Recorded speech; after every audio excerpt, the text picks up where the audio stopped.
मुझे तो पता ही था ये गुस्सैल कहीं की किसी दिन कोई ना कोई कांड करेगी, लेकिन ऐसी निकलेगी ये नहीं पता था। बहुत खतरनाक लड़की है। बताओ, इसके हाथ भी नहीं कांपे करते हुए। महिला पुलिस हवलदार उषा को पकड़कर जीप के अंदर ले जाती है। रोज की तरह बिस्वा चौधरी के ठेले पर बेशुमार भीड़ होती है। अरे बिस्वा भैया, अरे जल्दी जल्दी छोले पूरी डालो भैया, क्या कर रहे हो है? सर्दी में भैया सब ठंडा हुआ जा रहा है। अरे अभी लो भैया, अभी लो।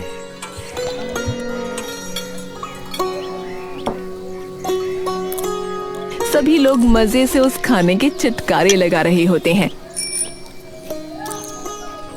कि तभी वहां उषा और उसके पिताजी आ जाते हैं। अरे भैया 2 प्लेट हमारे लिए भी छोले पूरी कर दो भैया। तभी उन्हें देखते ही एक ग्राहक बोल पड़ता है। अरे अरे अरे भाई, ये यहाँ कहाँ से आ गया भैया? अरे अगर इसे खाना दिया तो मैं कभी नहीं आऊंगा तुम्हारी दुकान पे, बता रहा हूँ भैया। अरे भाई क्यों, क्या क्या हो गया? ग्राहक 2 अपनी प्लेट बगल में रख देता है। अरे भैया फिर तो मैं भी नहीं खाऊंगा भैया। अरे अरे भैया, मैं देखता हूँ, आप रुको तो सही। बिस्वा जाकर मुंगेरी को वहां से दूर करने लगता है। अरे आज के बाद मेरे ठेले पर दिख भी मत जाना, जा यहाँ से। तभी उसकी बेटी वहां आ जाती है और बिस्वा के सामने खड़ी हो जाती है। ए, मेरे पापा को हाथ भी मत लगा देना। सब लोग उषा का गुस्सा देखकर चौंक जाते हैं। अरे अरे उषा बेटा, अरे रहने दे, अरे यहाँ कलेश हो जाएगा बेटी, मत कर। अरे तो पापा ये हमको क्यों जाने को कह रहे हैं? ए, ये मत भूल कि तू कौन है और हम कौन। तूने बड़े महल खड़े कर लिए ना, ठेला ही चलाता है तू। तुम मुझे बताओगी? अपने पापा को लेकर जाओ यहाँ से। अरे ओ। तभी मुंगेरी कुमार उषा का हाथ पकड़ लेता है। अरे अरे बेटी चल यहाँ से, अरे बेटी चल यहाँ से, तुझे मेरी कसम है बेटी चल। अरे पर। अरे मैं कह रहा हूँ ना, चल बेटी। मुंगेरी उषा को खींचकर वापस घर ले जाता है। अरे तो मैंने क्या गलत बोला पापा? पर हुआ क्या? मुंगेरी प्रसाद उसे सारी बात बता देता है। हे भगवान, गुस्सा तो इसकी नाक पर रहता है बिल्कुल। तो माँ वो पापा को उल्टा सीधा बोल रहा था, मैं सुनती रहती क्या? बेटा शुक्र मना यहाँ रहने दे रहे हैं, पर तू तो इस गांव से बाहर निकलवा कर ही रहेगी। तो माँ मैं क्या करूँ? अरे बस बस तू जा, जिद बहस मत कर मेरे साथ। उषा गुस्से से तमतमाती हुई बाहर निकल जाती है। अब कहाँ जा रही है? मीना के घर जा रही हूँ, या उसमें भी कोई दिक्कत है आपको? हे भगवान, पता नहीं क्या होगा इस लड़की का।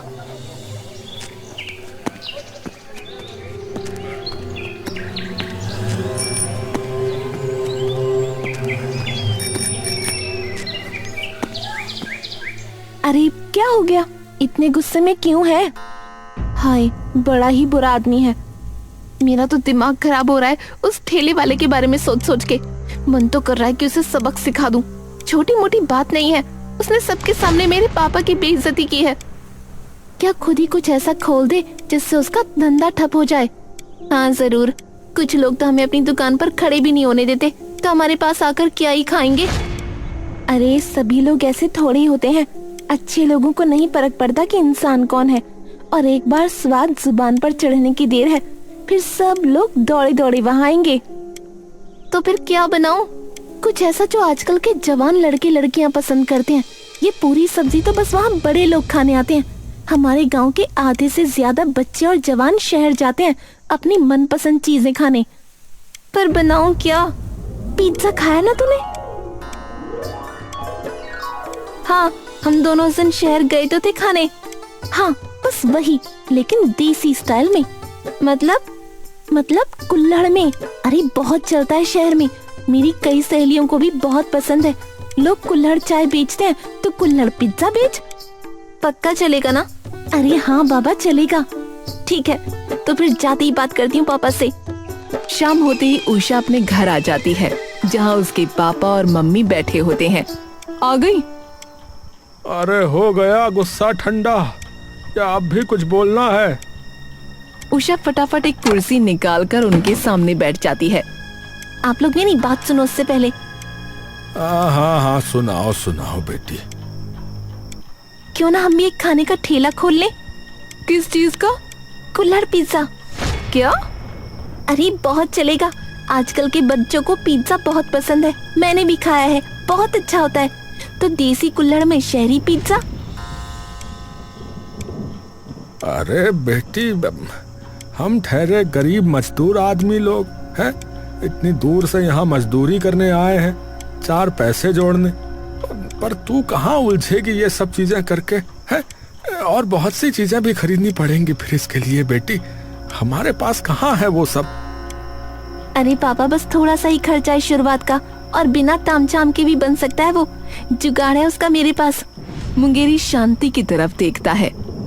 अब ये इतनी जिद्दी हो गई है तो मानेगी तो है नहीं, पर कम से कम काम में तो लगी रहेगी। अरे चलो ठीक है भाई, ठीक है, पर थोड़े दिन ही खर्चा उठा पाऊंगा बेटा। हाँ, इतना पैसा वैसा नहीं है मेरे पास, बता रहा हूँ। अरे चिंता मत करो पापा, हम लोगों की दुकान पर नहीं जा सकते तो क्या हुआ, वो तो हमारी दुकान पर आएंगे। अरे ठीक है जिद्दी लड़की, ठीक है। कुछ दिनों बाद ही मुंगेरी प्रसाद अपनी बेटी के कुल्हड़ पिज्जा का ठेला खुलवा देता है। उषा ठेले पर काफी देर से खड़ी रहती है, पर कोई भी वहाँ नहीं आता। तभी गुरूर की मुस्कान लिए बिस्वा वहाँ आता है। ओहो बिल्कुल खचा खच भीड़ लगी है। क्या चाहिए तुम्हें, क्यों आए हो? अरे मैं तो बस गुजर रहा था रे, तभी तुम्हें इस ठेले पे खड़ा देखा। और ये क्या बना रही हो? क्या ये? कुल्हड़ पिज्जा? अरे गांव वालों में भला कहाँ से चलेंगी ये चीजें रे? मैं अपने आप चला लूंगी, तुमसे मतलब? अरे लिख के देता हूँ, नहीं चलेगा। हाँ। ये मुझसे कह रहे हो या खुद को तसल्ली दे रहे हो? क्योंकि अगर ये चल गया ना तो लोग तुम्हें भूल जाएंगे। बिस्वा का चेहरा हंसी से गुस्से में बदल जाता है। अरे कोई तुम जैसे गरीब मजदूरों को अपनी दुकान पे खड़ा करने को तैयार नहीं होता है? ये तुम्हारे हाथों का खाने कहाँ से आएंगे लोग रे? देख लेंगे वो तो। बिस्वा गुस्से से भरा वहाँ से चला जाता है। थोड़ी ही देर में, हे भगवान, ये तो सच में कोई नहीं आ रहा। तभी उषा की दोस्त मीना अपनी कुछ सहेलियों के साथ वहाँ आ जाती है। देख रज्जू, ये है जिसकी मैं बात कर रही थी। अरे वाह, तो बहन हमारे लिए भी एक कुल्हड़ पिज्जा बनाई तो। अभी बनाती हूँ। उषा कुछ ही देर में सबका कुल्हड़ पिज्जा तैयार कर देती है। ये बहन कमाल कर दिया तुमने तो। शहर वालों से भी अच्छा बनाया है। वाह भाई वाह, वाकई बहुत बढ़िया बनाया तूने, सच में बहुत ही स्वाद है। शुक्रिया। मैं तो भाई अपने सभी घर वालों और दोस्तों को इसके बारे में बताऊंगी। हाँ, मैं भी। ये सुनते ही उषा का मन एकदम खुश हो जाता है। ऐसे कैसे नहीं चलेगी। हाँ भाई, कैसा रहा? अरे माँ पापा, मजा आ गया। पहले तो कोई भी नहीं आया, लेकिन शाम तक काफी लोग आ गए थे। अरे ये तो कमाल हो गया, चलो बढ़िया है फिर तो। तभी एक दिन जब मुंगेरी और शांति घर पर बैठे थे, तभी उनकी पड़ोसन कमला वहाँ आती है। अरे राधे राधे भाई साहब। मुंगेरी और शांति उठकर आते हैं। अरे राधे राधे बहन जी, राधे राधे। और कैसे हो? बस बढ़िया, बहुत दिन हो गए थे बातचीत किए, तो सोचा पड़ोसियों का थोड़ा हालचाल पूछ लेते हैं। अरे आइए आइए, बैठिए बैठिए। और सुना है आपकी छोरी ने कोई नया काम धंधा खोला है? अरे हाँ, बड़ी जिद्दी है वो, बस उसी जिद में जो है खाने की दुकान खोली है, बस वही सब है। बढ़िया चल रहा है, लेकिन आजकल थोड़ा उसका। वो तो ठीक है, पर थोड़ा ध्यान रखना, छोरी बड़ी हो रही है, आगे इसका ब्याह भी कराना है, तो सही रास्ते पे रखना इसे। ये बात उषा सुन लेती है और तमतमाती हुई अंदर आती है। शांति उषा को देखकर समझ जाती है कि अब वो भड़कने वाली है। काकी, आज तो बोल ही दिया, आगे से मत बोल जाना। उषा तू अंदर जा, हम बात कर लेंगे। अरे क्या बात कर लेंगे? कुछ भी बके जा रही हैं, बांध के रखना। आपका खुद का बेटा क्या करता है बताना जरा। अरे मेरा लाला तो नौकरी की तैयारी करता है। कुछ खास नहीं करता, बस गलत संगत में रहता है। मीना बता रही थी कि वो लड़कियों से बदतमीजी करता है और अपनी बेटी को खुद तो आपने पढ़ाने शहर भेज दिया, लेकिन मेरे पैसे कमाने से दिक्कत है आपको। पड़ोसन हो, पड़ोसन बन के रहो, ज्यादा आगे मत बढ़ो। ए छोरी, अपनी हद में रहियो। हद में रहो आप। अपने बच्चों से तो कुछ ना हुआ, औरों के बच्चों से चिढ़ने लगी। चुप हो जाओ। और उसे बाहर ले जाती है। अरे भाई, मैं तो जा रही हूँ, मुझे नहीं रुकना ऐसे घर में जहाँ मेरी कोई इज्जत ना हो। अरे नहीं नहीं, अरे अरे सुनिए तो सही। अरे कमला गुस्से में वहाँ से चली जाती है। अब हर दिन उषा की दुकान पर भीड़ बढ़ने लगती है। मुझे हमेशा पापा से कहना पड़ता था शहर से लाके दो, अब यही मिल गया। सच में बहुत टेस्टी है। अरे बिटिया, मेरा बेटा खींच लाया मुझे। पर जो है वाकई में भाई स्वाद बहुत अच्छा है बेटी। अरे मेरी बिटिया भी पीछे पड़ गई थी, पर हाँ भाई, खा के देखा मैंने, सच में बहुत बढ़िया है बिटिया। कुछ ही दिनों में उषा का कुल्हड़ पिज्जा पूरे गांव में मशहूर हो जाता है। ये खबर बिस्वा तक पहुंच जाती है। अरे भैया, एक प्लेट छोले पूरी लगा दो। अरे अभी लगाई भैया, अभी लगाई। पापा, कुल्हड़ पिज्जा खाने चलो ना। अरे बेटा, वो देसी लोगों के लिए नहीं है। आजकल सब वही खा रहे हैं, छोले पूरी तो घर पे भी बन जाती है। ठीक है भैया, रहने दो बिस्वा भाई, रहने दो। अरे ज्यादा ही जिद कर रहा है ये, मानेगा नहीं, मुझे पता है, तो इसे वही खिला लाता हूँ। चल। बिस्वा का गुस्सा अब भीतर ही भीतर सुलग उठा।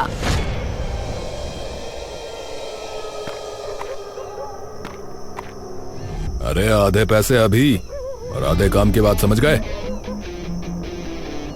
अरे समझ गया वीडू, अरे समझ गया भाई, काम एकदम सही होगा, बेफिक्र रहो, समझे?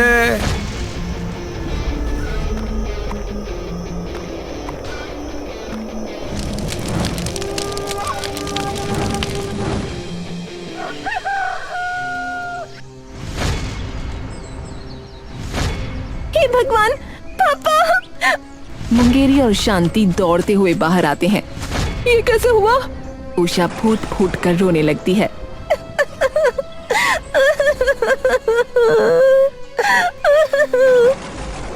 उसके माँ बाप उसे गले लगा लेते हैं। सुबह से शाम हो जाती है, लेकिन उषा के आंसू अभी तक नहीं सूखे थे। तो अब पता नहीं, कोई नहीं, इतने पैसे तो हुए होंगे कि दोबारा शुरू कर ले। कुछ हफ्ते हुए हैं, अभी इतने पैसे नहीं कि नया ठेला खरीद लूं। तभी बिस्वा उनके सामने से गुजरता है। ओहो, ठेले के बारे में सुनकर बड़ा बुरा लगा। अब क्या करोगी? सड़क पर बैठकर बेचोगी क्या अपना कुल्हड़ पिज्जा? उषा गुस्से में उठकर उसकी तरफ जाने लगती है। तभी मीना उसे रोक लेती है। अभी इसके मुंह लगने का कोई फायदा नहीं है, जाने दे, फालतू में बात ही बढ़ेगी। बिस्वा हंसते हुए उन पर ताने मारते हुए चला जाता है। ये चलाएंगे खाने की दुकान। बिस्वा की अकड़ भरी मुस्कान देखकर उषा एकदम गुस्से से बेचैन हो जाती है। जो ये हंसता हुआ जा रहा है, पक्का इसी की हरकत है ये। अरे तू शांत हो जा, पहले ये सोच कि अब करना क्या है। चल घर चलते हैं। घर पर उषा के माँ बाप उसका इंतजार कर रहे थे। तभी मीना और उषा अंदर आती हैं। अरे कहाँ थी बेटा? काका, वो बिस्वा दिखा था, हमारी तरफ देख के मुस्कुरा के गया है। तो और क्या करूं, उसी ने करवाया होगा ये सब। अब आप ही बताओ क्या करें? ना आपके पास इतने पैसे हैं, ना मेरे पास कि नया ठेला और सामान आ जाए। अरे तो इतने तो है ना कि घर पर बन जाए तेरा कुल्हड़ पिज्जा। मतलब तू घर पर बनाकर बेचना शुरू कर देना। जरूरी थोड़ी है कि ठेला ही हो, लोग वैसे ही अब तुझे जान गए हैं तो यहाँ भी आ ही जाएंगे। हाँ, ये तो मैंने सोचा ही नहीं। अगले दिन से ही उषा घर पर कुल्हड़ पिज्जा बनाना शुरू कर देती है और कुछ ही दिनों में उसके घर के बाहर भी भीड़ इकट्ठा होने लगती है। बिस्वा और उसकी पत्नी बैठे बात कर रहे होते हैं। अरे मुझे लगा था टिक नहीं पाएगी, पर एकदम ढीठ किस्म की लड़की है, हैं? अरे तो आपको क्या कह रही है वो? अरे उसके चक्कर में ग्राहक खत्म होते जा रहे मेरे, हैं? अब तो कोई आ ही नहीं रहा है छोले भटूरे खाने, हैं? सबको बस उसका कुल्हड़ पिज्जा खाना है। अरे मुझे समझ में नहीं आ रहा कि मैं क्या करूं। तभी बिस्वा का बेटा अमन वहां आता है। मम्मी, मैं अपने दोस्तों के साथ ना कुल्हड़ पिज्जा खाने जा रहा हूँ। अरे इधर आ, इधर आ, कहीं नहीं जाना, इधर आ। उसके चक्कर में धंधा बंद होने वाला है और तू वहीं चला जा, वहीं घुस जा, जाके अंदर आ वापस। अरे पर पापा, अब मैं जा रहा हूँ ना दोस्तों के साथ। अरे तेरे दोस्तों को चप्पल मारूंगा मैं, अंदर आजा मैंने कहा। अमन मुंह लटकाकर वापस अंदर चला जाता है। अरे उसे तो जाने दो, उसने क्या किया है? तभी गेट पर दस्तक होती है। बिस्वा की पत्नी जाकर गेट खोलती है। जी, आप कौन? सुना है उस कुल्हड़ वाली लड़की ने आपकी भी नाक में दम कर दिया है। माँ, मसाला तैयार हो गया क्या? हाँ, हो गया। वैसे आज वो कमला आई थी, बड़ी तारीफ कर रही थी कि तूने कमाल कर दिया। पूरे गांव में बस तेरा ही नाम चल रहा है। अच्छा, वक्त के साथ अकल आ गई लगती है उसे। तू थोड़ा कम बोला कर। हाँ हाँ ठीक है। थोड़ी देर में फिर से घर के बाहर गहमा गहमी शुरू हो गई।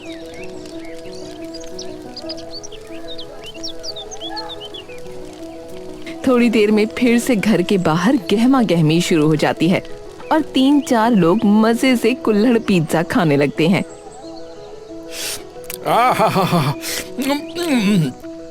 भैया, भाई वाह, बढ़िया चीज आई है गांव में, है? पुराना वो सब छोला भटूरा, टिक्की और गोलगप्पा वो सब साइड हो गया अब, है ना? ये चल रहा भैया आजकल। अरे भाई कसम से क्या स्वाद है भैया। और देखते ही देखते वो कुल्हड़ पिज्जा नीचे रख देते हैं। पापा, पापा! उषा के पिता मुंगेरी दौड़ते हुए आते हैं। अरे अरे ये क्या हुआ, ये क्या हुआ? पता नहीं। हे भगवान, रुको, मैं अभी अस्पताल में फोन करता हूँ, रुको रुको। मुंगेरी अस्पताल फोन करता है और कुछ ही देर में एम्बुलेंस आकर सभी लोगों को वहां से ले जाती है। माँ, ये कैसे हो गया? मुझे खुद समझ नहीं आ रहा बेटी। कुछ ही देर में इस हादसे की खबर पूरे गांव में फैल जाती है। चारों तरफ हाहाकार मच जाता है। घर पर मुंगेरी, शांति और उषा बैठे होते हैं। तभी गेट पर दस्तक होती है। देखना शांति कौन है। शांति जाकर गेट खोलती है तो बाहर पुलिस और एक महिला कांस्टेबल खड़ी होती हैं। हाँ जी, उषा कहाँ पर है? मैं ही हूँ। महिला कांस्टेबल आगे आकर उषा को ले जाने लगती है। अरे पर क्या हुआ? अरे अरे इंस्पेक्टर साहब, हमारी बेटी ने पर किया क्या है? आपकी बेटी ने अपने कुल्हड़ पिज्जा में गलत चीज मिलाई थी। डॉक्टर ने खुद कहा है कि जो कुछ हुआ वो उसी खाने की वजह से हुआ है। शुक्र है सब ठीक ठाक है, पर फिर भी गलत तो किया है। अरे पर मैं ऐसा क्यों करूंगी? वो सारी बातें अब थाने चल के बताना। मुझे तो पता था ये गुस्सैल कहीं की एक दिन कोई ना कोई कांड करेगी। बहुत खतरनाक लड़की है। बताओ, इसके हाथ भी नहीं कांपे ये सब करते हुए। बिस्वा और उसकी पत्नी बैठे बात कर रहे होते हैं। आपने सही नहीं किया। क्या सही नहीं किया? उसके चक्कर में हमारा काम बंद हो जाता। तभी बिस्वा के घर एक गांव वाला मृदुल हांफता हुआ अंदर आता है। अरे बिस्वा भैया, अरे बिस्वा भैया। अरे अरे मृदुल भाई, अरे क्या हो गया, क्या हो गया? अरे अमन अस्पताल में है और तुम्हें पता भी नहीं है। बिस्वा और उसकी पत्नी पर जैसे बिजली गिर जाती है। क्या? पर कैसे? अरे भैया, अरे कहाँ रहते हो तुम? है? अरे आज जो कुल्हड़ पिज्जा वाला हादसा हुआ है उसमें तुम्हारा बेटा भी था भैया। वो भी वहीं खड़ा खा रहा था, तभी ये सब हुआ है। पर ये कैसे? अभी तो वो अंदर। अरे अरे कहाँ है वो? अरे कहाँ है वो? अरे भैया वो अस्पताल में पड़ा है। कहाँ है कर रहे हो? बिस्वा और उसकी पत्नी तुरंत अस्पताल पहुंचते हैं।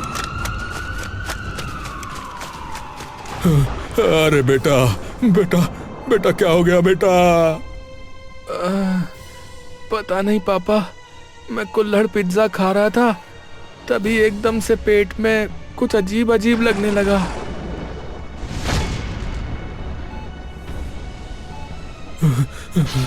डॉक्टर साहब, ये ठीक तो है ना? मेरा बेटा ठीक तो है ना? देखिए ये ठीक है, आप लोग चिंता मत कीजिए, पर थोड़ी देर के लिए आपको बाहर जाना होगा, हमें कुछ टेस्ट करने हैं इनके। चलिए आप लोग बाहर चलिए अभी। बिस्वा और उसकी पत्नी बाहर आ जाते हैं। तभी उसकी पत्नी उस पर टूट पड़ती है। ये सब सिर्फ तुम्हारे कारण हुआ है। बिस्वा कुछ नहीं बोलता। जो दूसरों की कामयाबी से चलता है ना, उसका यही हाल होता है। कीचड़ में पत्थर फेंका था ना, देख लो अब खुद पर ही कीचड़ आ गया। अरे पर तुम्हारी वजह से न जाने कितने लोग अपनों को खो सकते थे। मैंने मना किया था उसकी बात मत मानो, लेकिन तुमने मेरी एक नहीं सुनी। बिस्वा भी रोने लगता है। अरे पर अब मैं क्या करूं? मेरा बेटा।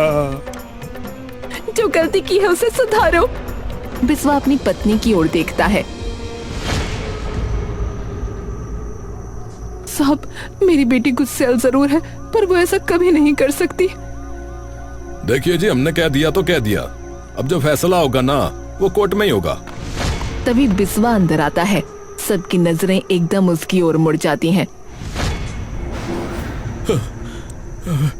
इंस्पेक्टर साहब, वो जो हादसा हुआ है उसमें इसकी कोई गलती नहीं है। वो सब मैंने ही किया है। मुझे लगा ही था। सब लोग कुछ देर के लिए सन्न रह जाते हैं। पर ये कैसे हो सकता है? तुम हमारे घर कब आए? अरे मैं खुद नहीं आया था, कोई और था। कोई और? गेट पर दस्तक होती है। बिस्वा की पत्नी गेट खोलती है। जी, आप कौन?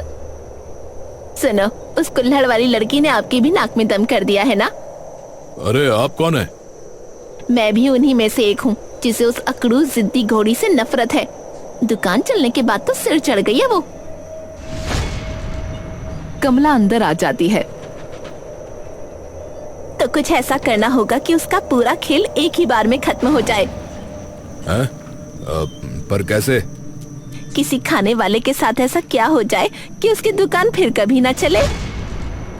अरे ऐसा तो तभी हो सकता है जब उसके खाने से किसी को कोई बड़ी दिक्कत हो जाए। और वो कैसे होगा? बिस्वा कुछ देर सोचता है।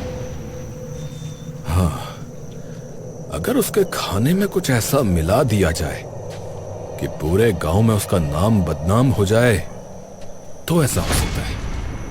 तो ऐसी चीज है तुम्हारे पास? हाँ है तो सही, पर मिलाएगा कौन? मैं तो जा नहीं सकता वहां उसके घर। मैं जा सकती हूँ, मुझे दे देना। तभी बिस्वा की पत्नी बीच में बोल पड़ती है।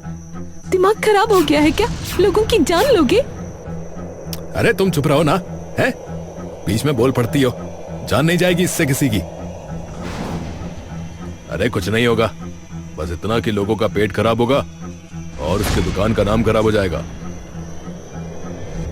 अगर किसी को कुछ हो गया तो? अरे मैंने कह तो दिया कि कुछ नहीं होगा, है? अरे अब तुम चुप रहो ना। अरे कमला बहन। हाँ भाई ऐसा है, आप लोग मुझे बताइए कि वो औरत रहती कहाँ है, पता बताइए जरा, अभी थाने खींच के लाते हैं। शुक्र है भगवान का, बच गए। देखो ऐसा है, जो ईमानदारी से काम करता है ना, तो भगवान भी उसका बुरा नहीं होने देते। समझ में आई? हाँ भाई हवलदार, इनको पकड़ो जरा, अंदर डालो इन्हें। कम से कम 2 साल की पक्की जेल होगी बिस्वा जी, आराम से चक्की पीसना आप वहां। बिस्वा शर्मिंदगी से सर झुका लेता है और कुछ देर में कमला को भी पकड़कर जेल भेज दिया जाता है। चलो, अब कोई नहीं है जो मेरा काम खराब करे। अरे बेटी, वो बात तो ठीक है, पर देखो एक बात तुम्हारी भी बहुत खराब है। ये जो गुस्सा तुम्हारी नाक पे चढ़ा रहता है ना, ये बेटी बहुत बुरा है। ये गुस्सा जो है अपनों को भी पराया कर देता है बेटी। बात बात पे गुस्सा नहीं करना चाहिए, इसी से 100 दुश्मन बनते हैं बेटी, 100 दुश्मन बनते हैं। ये बात आपने बिल्कुल सही कही पापा, सबसे बड़ी बला गुस्सा ही है। हाँ तो आगे से गुस्से से नहीं बल्कि प्रेम की भाषा से काम करो, फिर देखना बेटी तुम कितनी तरक्की करती हो, फिर देखना।